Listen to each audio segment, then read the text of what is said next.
No one in this world can you trust. Not men, not women, not beasts. This you can trust.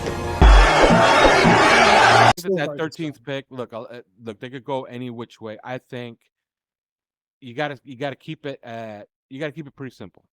You want an impact player. Yes. You want a really good player at 13. You don't want to worry about. Look, if that great player, look, maybe there's a run and Janty's gone and Kelvin Banks is gone. If you decide that Malachi Starks, okay, he's a safety. If he's the biggest impact player available at 13, you think that he's the guy who's going to help you right away. You think that he has the potential to be a perennial all-pro player. Just take him. We can't strike out.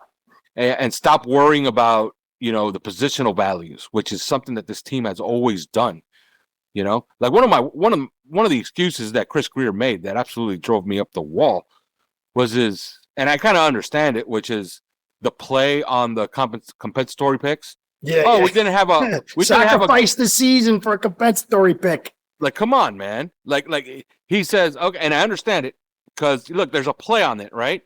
Like if you spend a little bit more money on a good QB2, you're moving off of your 7th round compensatory pick, which means you could lose one of those picks. Okay, one of the 3rds or one of the 4ths, right? Because it's like remember, it's as much as you add and as much as you lose, if you keep adding, you start taking away from what you lost, right? At some point, Chris Grier was obsessed with the 2 third-round picks that he was going to get for Wilkins and Hunt, right? At the detriment of, he's telling McDaniel, go find a quarterback 2, for $1.7 million. Because if you spent more than $1.7 million, we lose one of these picks. Why are you thinking about 2025? Sure enough, Tua gets hurt, and now you need a backup quarterback.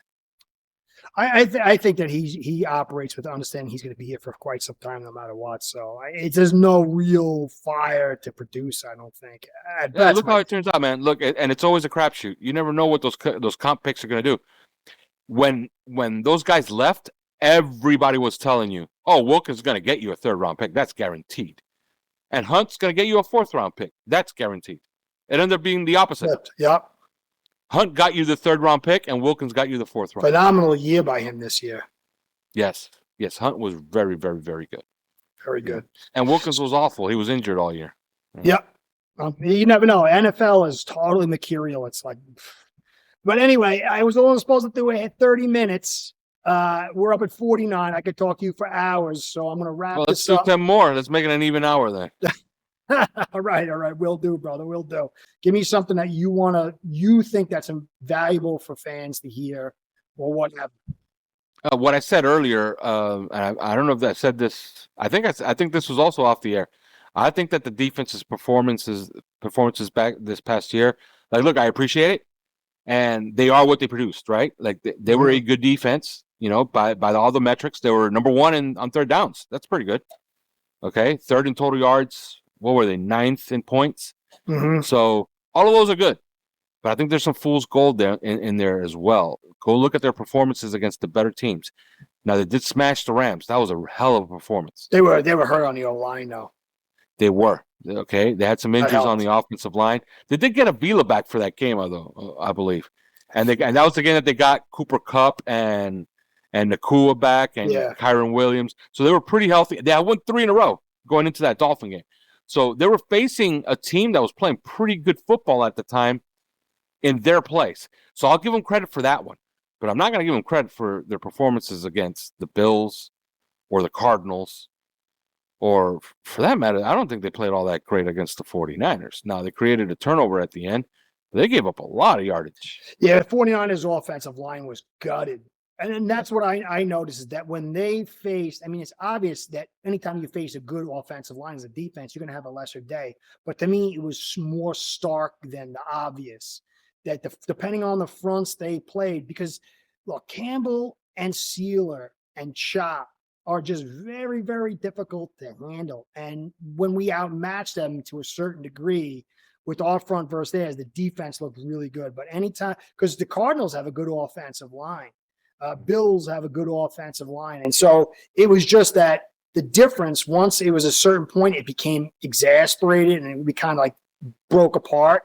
And both of those teams have quarterbacks that pick up all the dirty yards. Yeah. Okay. There was a play that drove me up the wall against and you've seen Josh Allen do it a million times. Okay. But against the Cardinals, there was a play on 3rd and 11 where we're all over Murray. We almost sack him twice. Coverage is good down the field. Pulls it down 13 yards. First down. Yeah, the killer. And that extends a drive, and they kick the field goal on that drive. Difference in the end of that game was a field goal. Okay? So, and you've seen Josh Allen do it a million times. That guy, I can't believe people for a while saying he's no good. How insane is that? Yeah, keep watching. He might just be the best player in football, Yeah, especially with what they've got now with this. What I don't understand about Josh Allen, have you ever seen his splits, man-to-man and against zone? No. He is I'll try to get you the full numbers. Against man-to-man, he's the greatest quarterback that's ever lived.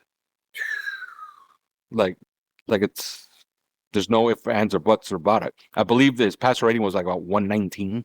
Man, I cover the Dolphins. Send me that stuff. I could use that for a cheap podcast. Okay.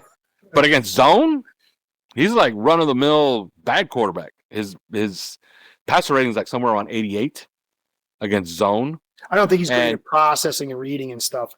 Anthony Weaver was asked about that, and I kind of sent that question down to the beat to see if somebody would ask it, and they did. And he said, yeah, but the problem comes, if you get too much off schedule and you don't show him enough looks, and he gets to see the same picture over and over and over again, he's going to start to execute against it. And every good quarterback can. So what that shows, I don't think that stat is a play zone for 60 plays stat. Yeah. Mix. You got to mix it. I think that's a mix stat. If you have a good mix, it works. Okay? And he might throw bad against your zone. He might throw to somebody against your zone. Well, that's what the run game that they got going, especially in size. It forces you to start blitzing, zone blitz, and pull guys up and get tight into the box, which really helps him out. Look, I'll give you a take. I'll give you a hot take. If they don't fire Ken Dorsey last year, the Dolphins win that division and probably win a playoff game. and we're thinking about the Dolphins in a completely different light today. Can you imagine that? Because we might be talking about the Dolphins as, man, you remember in 2023 when they were playing in the AFC Championship game and they lost to the Chiefs, or they lost to the Ravens. Imagine that. It's amazing how little things turn like that. Because look at that team when they fired Dorsey. Oh yeah. And they elevated Joe Brady. It's a 180. Oh yeah. That was a middling team that wasn't doing many things right. They were turning it over a ton. They became a run-first team. Because they had one ball pass happy fantasy. Yeah. You got to be, as you said, you got to have balance. Even Josh Allen needs balance. Look at Mahomes. Yeah. He's not had a great season, but they've had tons of balance. And it's what it's all about. And that's, Yeah, I said on Twitter, we won't get to where we want to be until Tua can play poorly and we can win. Oh, yeah. But as of right now, look back, how many games has Tua played poorly and the Dolphins have won? Few, if any, at all. Now look at Patrick Mahomes. Patrick Mahomes has some serious stinkers on his resume the last 2 years. Yeah, especially this season. And you know what he also has right next to those stinkers? A W. W's. Yeah. Sometimes get the refs. Well, yeah, they blame a lot of that. But there's games where Josh Allen has thrown. Look, Josh Allen threw for 91 yards against the Dallas Cowboys. The Dallas Cowboys were the number one defense going into that game last year. That's the same Dallas Cowboys team that the Dolphins beat at home. That Cowboy team that won 12 games. Josh Allen threw for 91 yards. How many did he put on the ground? They beat them by 4 touchdowns. How many did he put on the ground, though? All of them. They ran for 260 yards rushing. Yeah. Okay. He's such a freak. I hate to say it, but he is. But here's the thing, you got to be able to win. You can't go out there every Sunday and just say, "Hey, Tua, save us." You know, he's not Marino, and even Marino couldn't do it. Yeah, we tried that with Marino for 16 years. I don't know why we built like that again. So insane. He's not. Tua's got talent, but I mean, Marino is light years better. And how can you expect him to carry? And that's why I never understood why we didn't build balance to begin with. Why we went into this pass happy. It was like we wanted a Duper and Clayton again, and Marino carrying us to crazy amounts of yards and touchdowns. And even then, think about when Tua has actually put on the cape and turned into and gone to hero ball and just said, "Look, just follow me and I'll lead us to the promised land." He threw for 469 yards, 466 yards, and 6 touchdowns against the Ravens. And they won by 3 points. Yep. Then he threw for 469 yards and 4 touchdowns against the Chargers. And they won by 2 points. Yeah. So it's not like he's putting on the cape and blowing people out. No, that shows you that the rest of your team is nowhere near where it needs to be. That's why I always talk about framework, man. Framework, teams. Yeah, this team has to be able to win games when your quarterback plays poorly. Man, even that Browns game, man, yeah, they won. There was no danger at all. No. Hundley played really, really well. And realistically, what did they score as far as their offense? They scored 13 points because they got the last touchdown with 3 minutes left when, it was pretty much elementary. Over. You know what I mean? Yeah. They were kind of quitting at that point. That's a bad Browns team, gutted, no quarterback, a 5th-string quarterback playing that game. Good offensive line that game. Judy dropping everything and no secondary no corners for the defense. But yeah, we should have handled them much. I mean, it's good to get the win, but I just don't think we need to see a lot of work this offseason, and I guess we'll see what happens. So anyway, I appreciate always, Alf, talking to you, learning from you and hearing from you. Just give us the whole lowdown. I'm sure everybody knows you, but give us the whole lowdown, how to find you, and the whole 9. Yeah, if you wanna participate and you want to get to us, all 3 of us, Chris Kaufman, Simon Clancy, and myself, you can become a member of our Discord, OnlyFins. And to do that, you have to go to discord.gg/OnlyFins, and you become a member there for $4.99 a month. You want to listen to the podcast? We're everywhere. It's the number 3 yards per carry.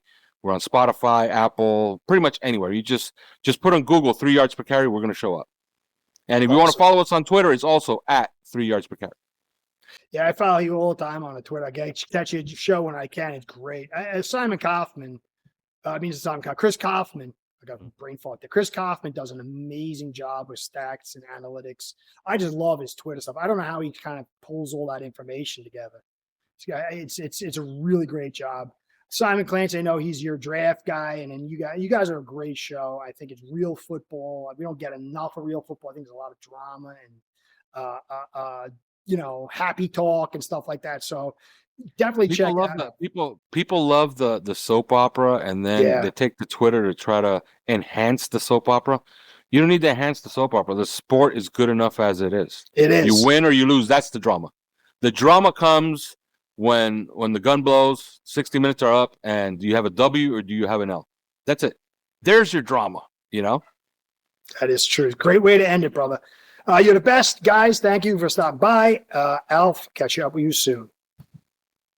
Start building your own online sports book today by getting signed up with aceperhead.com service that'll allow you to book action on sports from all around the world.